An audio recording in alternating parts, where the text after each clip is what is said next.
Well, to our fellow Americans, brave warriors, and steadfast allies, good morning.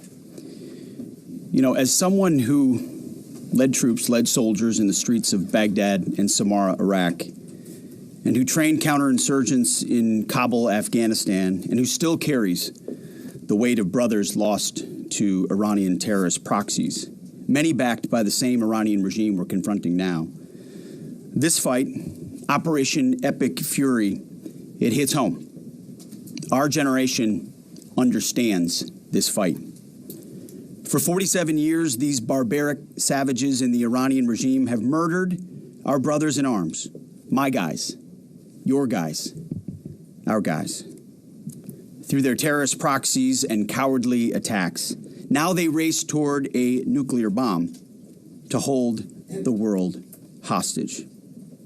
The Iranians have targeted and killed thousands of my American brothers.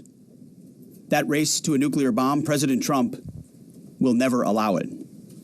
Not now, not ever, not on our watch. The mullahs are desperate and scrambling. Like the terrorist cowards they are, they fire missiles from schools and hospitals, deliberately targeting innocents, because they know their military is being systematically degraded and annihilated. Iran's neighbors, and in some cases, former allies in the Gulf, they've abandoned them.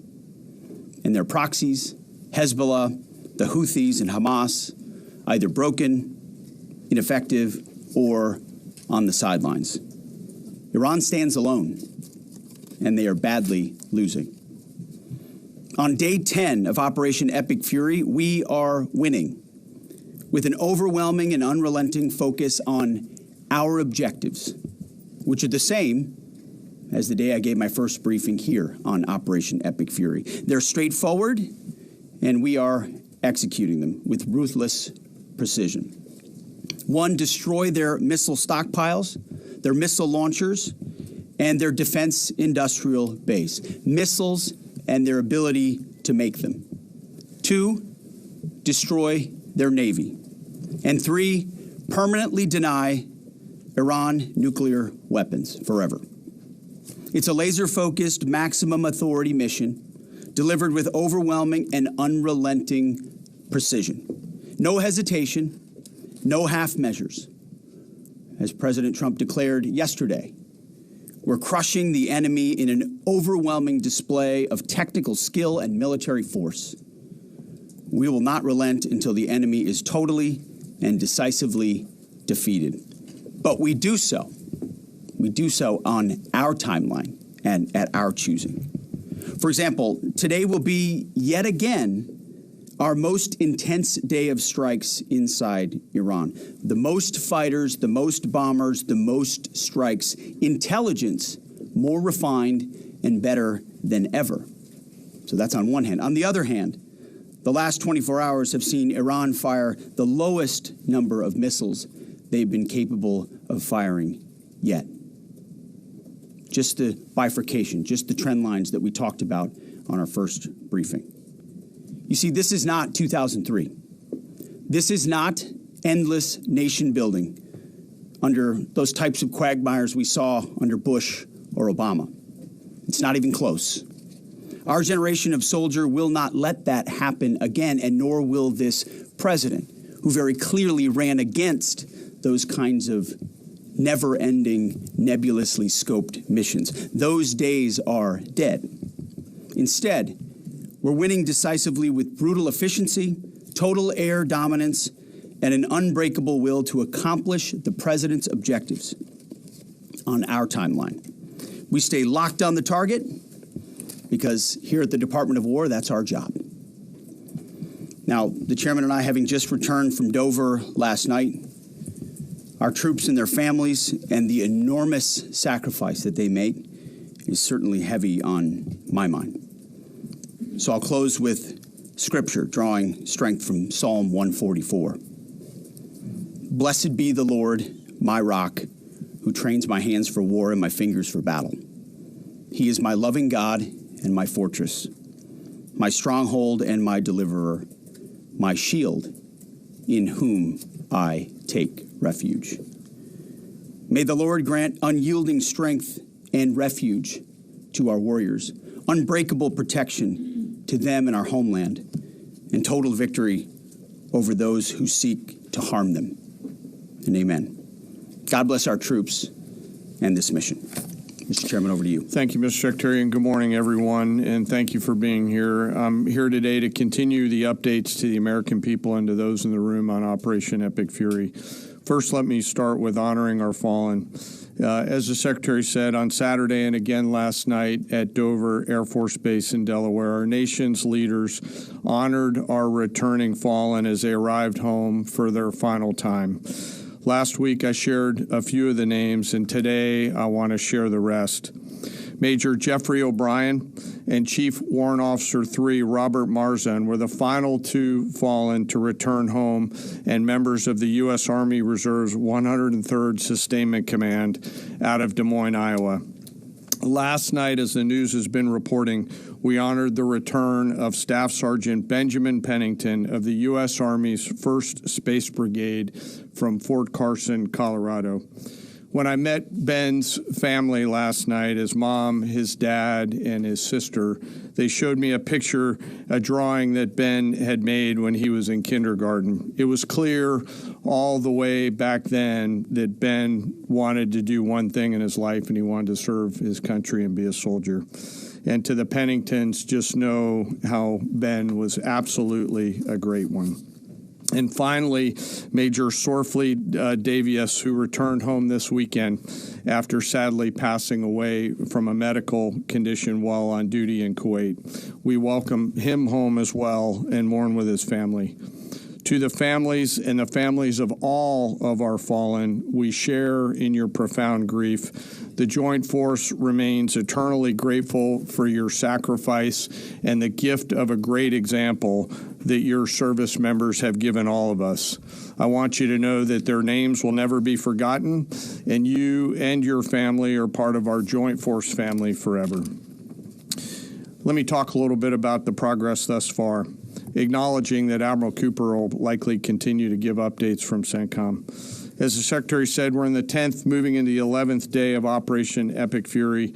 The Joint Force remains focused on 3 military objectives: continue to destroy Iranian ballistic missiles and drone capability in order to prevent attacks on the U.S. and others throughout the region.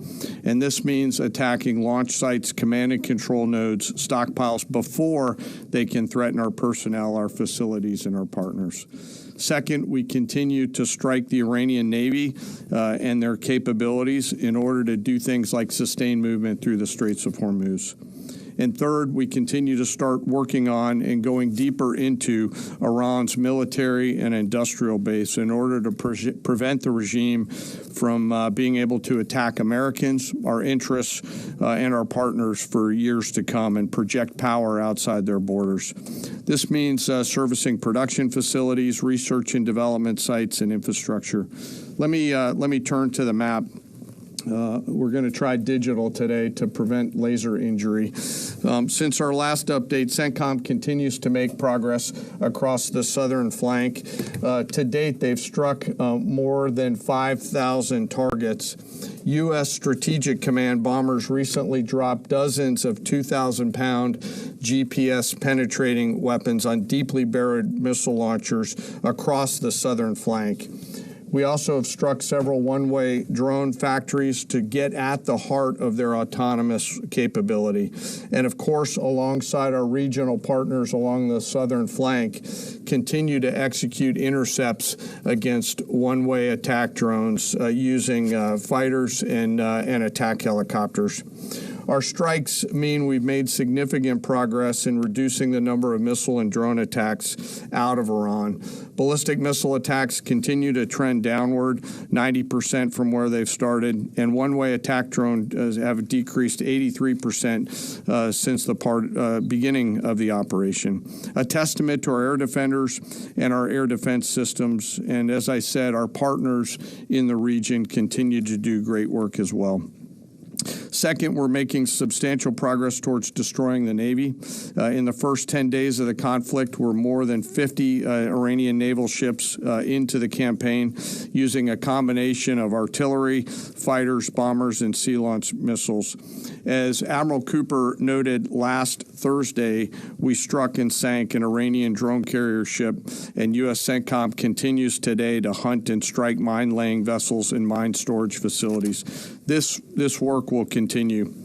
Third, against our objectives, we've begun to target Iran's military and industrial complex, again, focusing on centers of gravity to get upstream of the shooters out in the field in order to deny them the ability to continue to generate those one-way attack drones.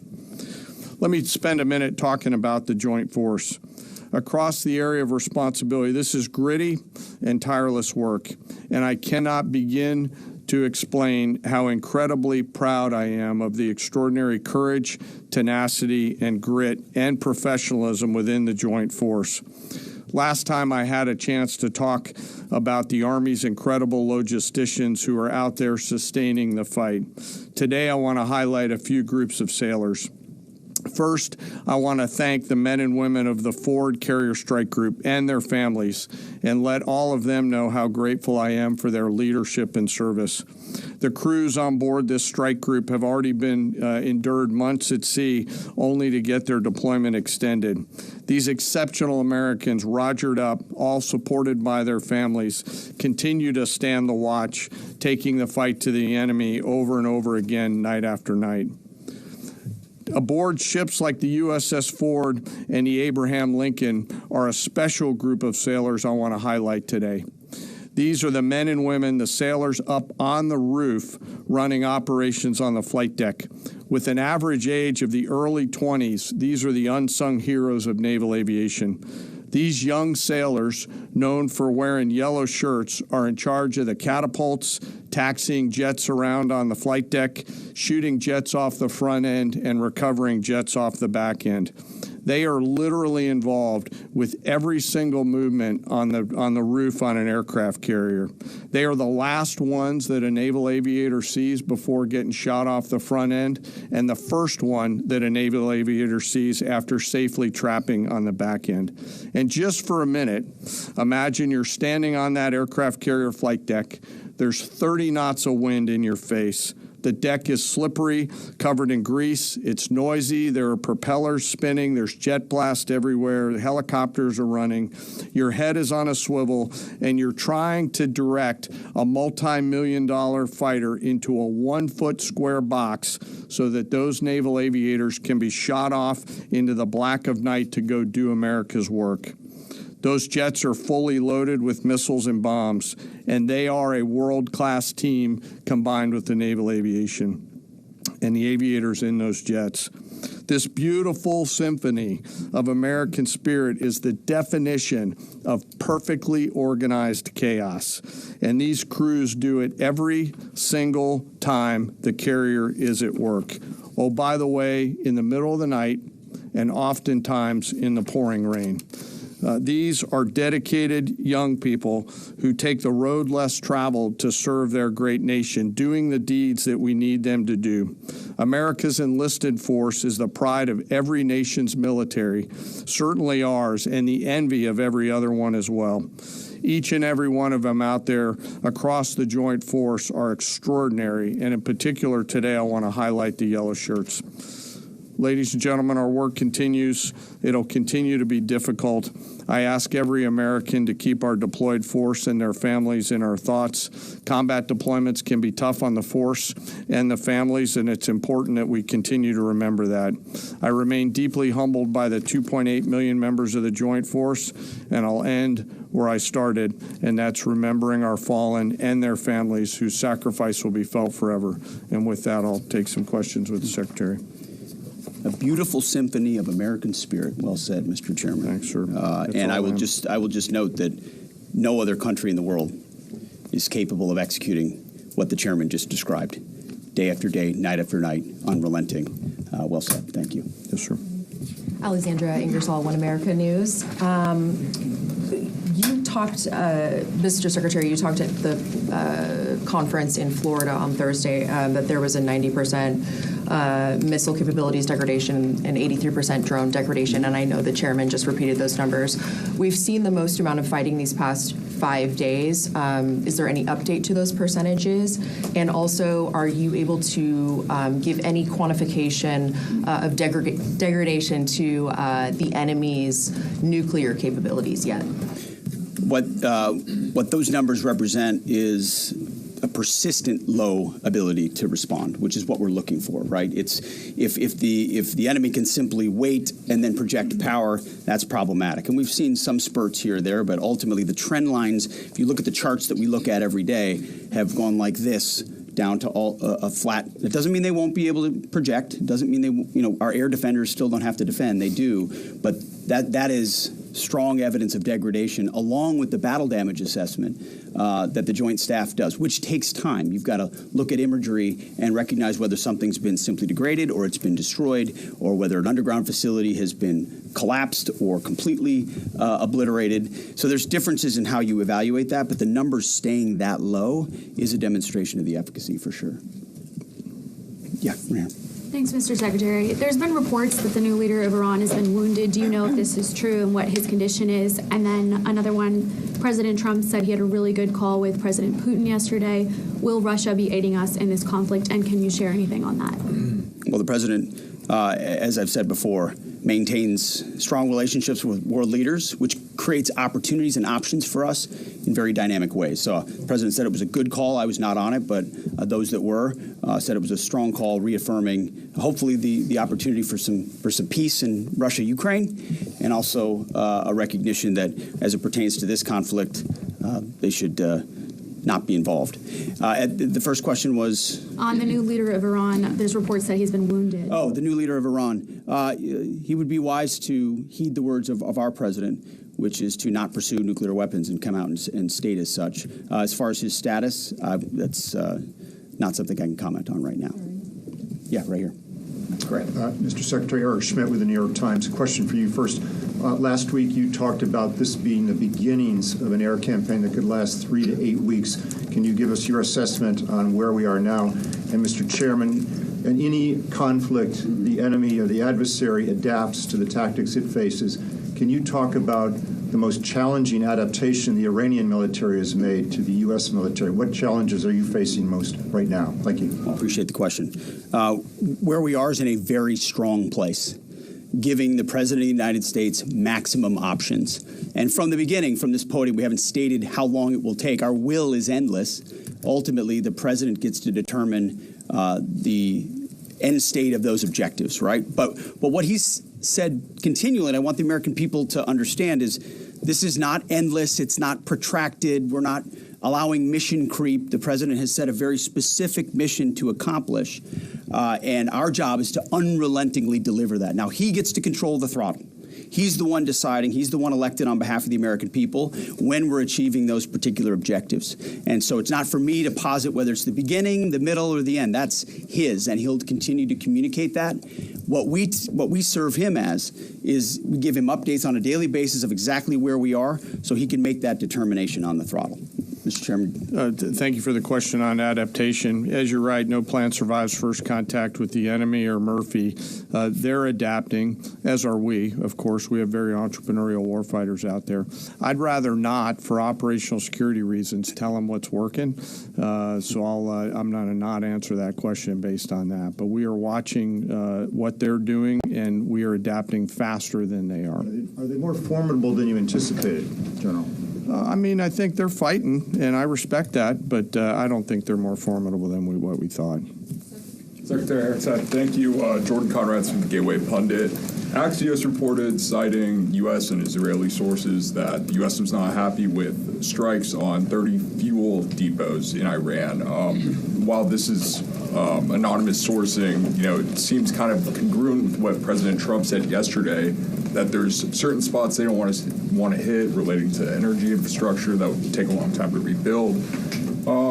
And whether this reporting is true or not, what's your message to Americans, those who supported the president and those who aren't really in favor of this war and who worry that Israel might be taking advantage of the U.S.'s backing.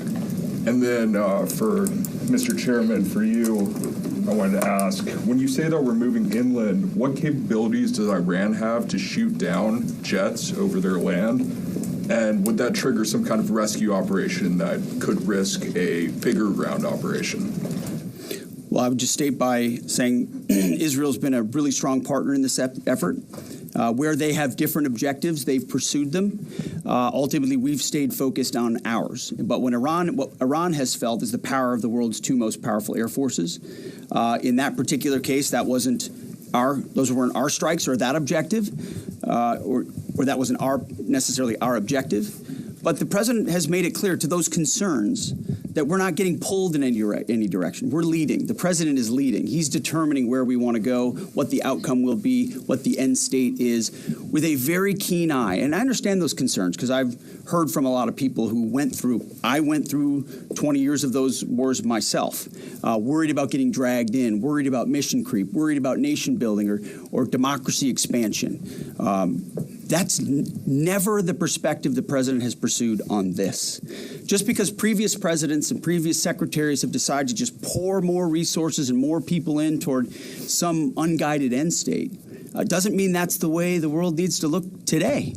In fact, the American people voted for a different approach. But what the president also stated from the beginning was Iran can't have a nuclear weapon. And it's one thing to say it. It's easy to say. Anybody can say that. I mean, Barack Obama said that. But to do something about it takes courage and resolve. But in that courage and in that resolve, you can also be very scoped in what you're trying to execute to ensure that the sacrifice of Americans, American treasure, American lives, all of those properly meet the objective that you're trying to accomplish. And certainly, as someone I talked out front about what the Iranians have done to our generation, yes, we're clear-eyed about it. But my job is to keep it scoped, given the directive to the president to accomplish the mission. Thank you for the question. Most of their higher-end surface-to-air missile systems are not factors at this point in time. We're able to move around fighters that are moving deeper with relative impunity. Always some risk out there. I don't want to say that there isn't, and we'll always maintain and retain capability of doing search and rescue type of things. But I don't want to get into the details. But thank you for the question. Shelley.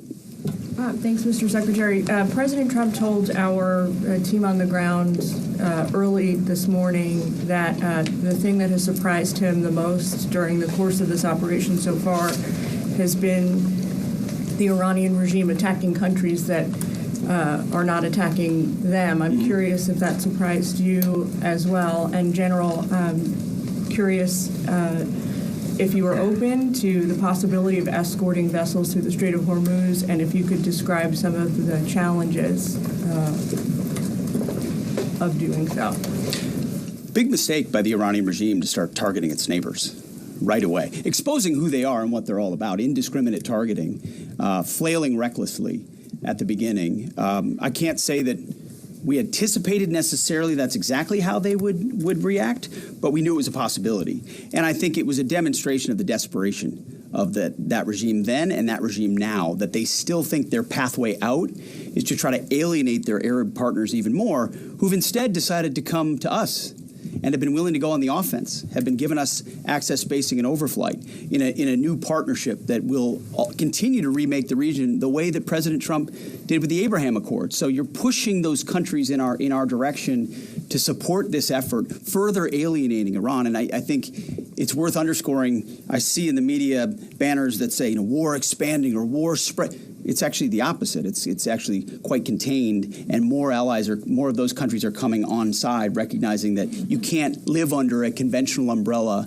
with nuclear ambitions with a radical regime like that. Again, properly scoping the objectives in the process. And then you want to talk about the Strait? Sure. On the potential, if tasked to escort, we'll look at the range of options to set the military conditions to be able to do that. And then, like we always do with every potential mission, come to the Secretary and the President with both what are the resources required, what is the command and control required, and what are the risks, and how do we mitigate those risks. So we're looking at a range of options there, and we'll figure out how to solve problems as they come to us. But I would reiterate also to add to what the chairman said, the truth the president posted last night about that, saying if Iran does anything to stop the flow of oil within the Strait of Hormuz, they will be hit by the United States of America 20 times harder than they have been hit thus far. He goes on to say, death, fire, and fury will rain upon them. You've seen the truth and read it. But he takes very seriously the condition of that straits. We have capabilities that no other nation on earth has, and we're certainly working with our energy partners across the administration to control for that. That's part of that scoping of this. The world needs to understand this doesn't have, this isn't intended to be, nor is it something that will expand. We know exactly what we're attempting to achieve here, scoped properly, and the American people can count on that for sure. Thank you so much, Secretary Hegseth. President Trump has long said that he wants to minimize the loss of life in war, which wherever it occurs in whatever country, which so many people obviously appreciate. Can you detail the specific measures the Pentagon is taking to minimize civilian casualties and strikes inside Iran? And secondarily, is the Pentagon prioritizing replenishment of precision-guided munitions, long-range strike weapons, or air defense interceptors? And can you share any details on which systems are being prioritized? Yeah, seeing it from the inside every single day, including this, no nation takes more precautions to ensure there's never targeting of civilians than the United States of America. From the boat strikes in the Caribbean, where every single strike is assessed to this campaign here, no nation in the history of warfare has ever attempted in every way possible to avoid civilian casualties. And frankly, that's a point that just isn't appreciated enough. Where things happen that need to be investigated, we will investigate to the question shouted in the back. That it's not open source is not the place to determine what did or did not happen. We take things very, very seriously and investigate them thoroughly, which takes time, and which is why it does take time. But ultimately, unlike Iran, who targets civilians indiscriminately, who we've seen in the intel moving rocket launchers into civilian neighborhoods, near schools, near hospitals, to try to prevent our ability to strike. That's how they operate. And then they set the targeting of drones and missiles toward civilian targets, hospitals, hotels, airports. CENTCOM's been very good about putting that information out. That's how terrorist regimes fight. They target civilians. We do not. And I can tell you this administration and this Pentagon focuses on that very, very closely. Does it have tomahawk missiles? Does that mean you will hold someone accountable if it turns out that that was a U.S. This morning, munition the Iranian government is saying a lot. They continue to say they're prepared for a long war. If that's the case, what could you tell the American people as far as the steps the Department of War is taking to make sure our troops have the protection and the resources they need as the mission continues? I think there's one thing I can sleep quietly at night knowing is that we're giving every resource humanly possible to our troops on the front lines to ensure they're protected. In fact, as I said in that first press briefing, even before we set the offense, we set the defense. We made sure we had the ability to defend, and then we moved as many Americans off the bases and into other places as possible. So as this progresses, the chairman, or the question was asked of the chairman about how the enemy adapts. Well, of course, we adapt too, in real time. And to watch our warriors iterate on air defense and interdiction, on drones and missiles and how we get after it, it's incredible how they refine the tactics, bring in new assets to find different ways of getting at emerging technologies. So that is one of the things we're laser focused on every day. Yes, we're going on offense more effectively than any country in human history, but we're also ensuring that in every way possible we're defending the best Americans we have who wear our uniform, no doubt. Let's do one more. Thanks, Secretary Hegseth. The president has indicated that maybe the operation will wrap up sooner than he thought it was going to. What's the plan once the U.S. stops military action? Will the U.S. play a role in the aftermath, or will they leave Iran to sort it out? Ultimately, the aftermath is going to be in America's interests, our interests. We won't live under a nuclear blackmail scenario of conventional missiles that can target our people. which is why the objectives have been scoped from the beginning. Missiles, missile production, a defense industrial base, Navy, all in service of ensuring they don't have nuclear power projection capabilities. That's what matters to President Trump. That's what matters to the American people. And ultimately, that's why we're so laser focused on ensuring those objectives and those objectives alone are met. Thank you. I appreciate it. Thank you.